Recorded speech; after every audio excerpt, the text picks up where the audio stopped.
Hi, my name is Alyssa Skolsky, and today I will be discussing my counselor disposition, the ACA Code of Ethics, and how all of these pieces help shape my professional identity as a counselor in training. The first section I'll be talking about is the ACA Code of Ethics. The ACA Code of Ethics is the American Counseling Association, and it is split into 8 sections. Section A is the counseling relationship. Section B is the confidentiality and privacy. Section C is professional responsibility. Section D is relationships with other professionals. Section E is evaluation, assessment, and interpretation. Section F is supervision, training, and teaching. Section G is research and publication. And finally, Section H is distance counseling, technology, and social media. Each section provides guidelines to make sure that counselors are practicing ethically, protecting clients, and maintaining standard for our profession. So my personal beliefs in the ACA Code of Ethics are that the ACA Code of Ethics are essential because it acts as the foundation for our profession.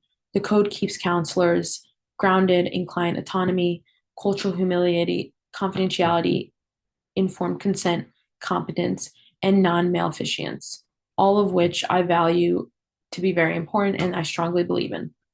What I appreciate most about the code is that it does not tell us what it only doesn't tell us what not to do, but it tells us what we should be doing to serve clients responsibly.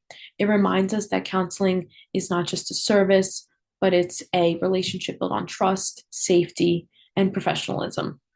I see the code as something that guides my behavior both inside and outside of my future sessions, including the way I communicate, manage boundaries, and represent myself as a future counselor. When I was reading the GCU counseling disposition, I noticed 3 strengths of mine that I currently have. And my first one is professionalism. I do take deadlines very seriously and communication and responsibility. Working at my mom's mental health facility has helped me understand the importance of showing up prepared, on time, reliable, and consistent. Clients and colleagues should always be able to depend on me. My second strength would be cultural diversity. I myself come from a Ukrainian Russian household, so I know how it's like being growing up in a different cultural household. And I want to value by learning other people's backgrounds, identities, and experiences.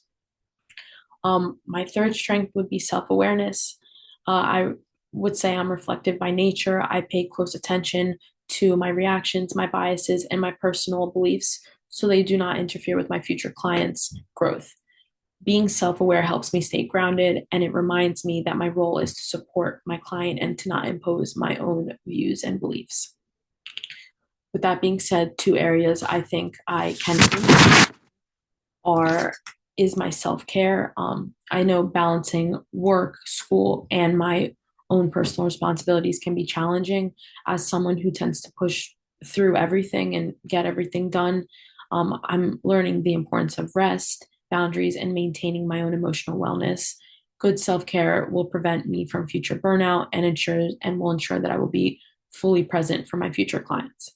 My second weakness that I would love to work on is emotional stability under stress. Counseling involves sitting with clients who are dealing with trauma, grief, and or a crisis, and I want to be fully present for them, and I want to learn strategies that I can regulate myself during emotional heavy sessions.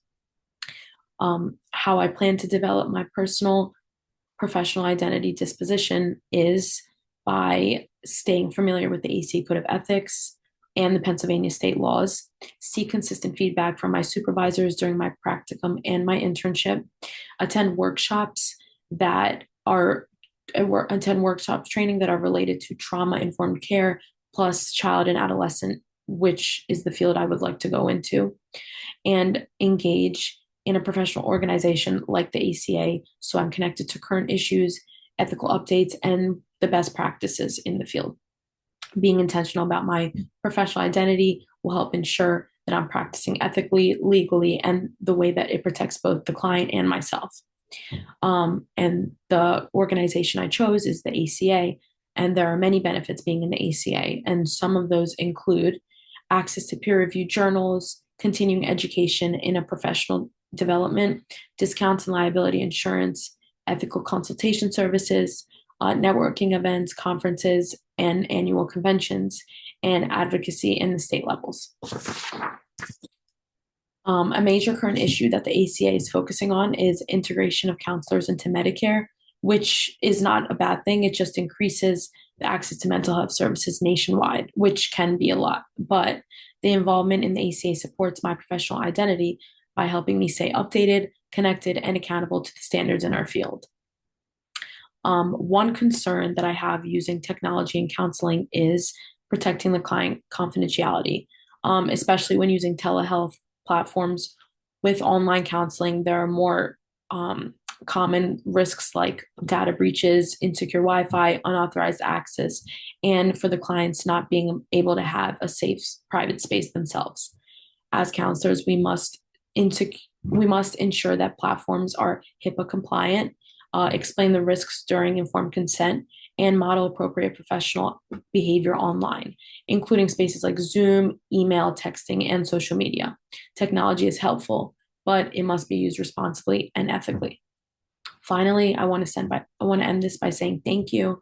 As I continue developing my counseling identity, I plan to grow in my dispositional areas, stay aligned with the ACA Code of Ethics, and remain involved in a professional organization to support my growth. I'm excited to continue building a strong, ethical, and well rounded foundation as a future mental health counselor. Thank you.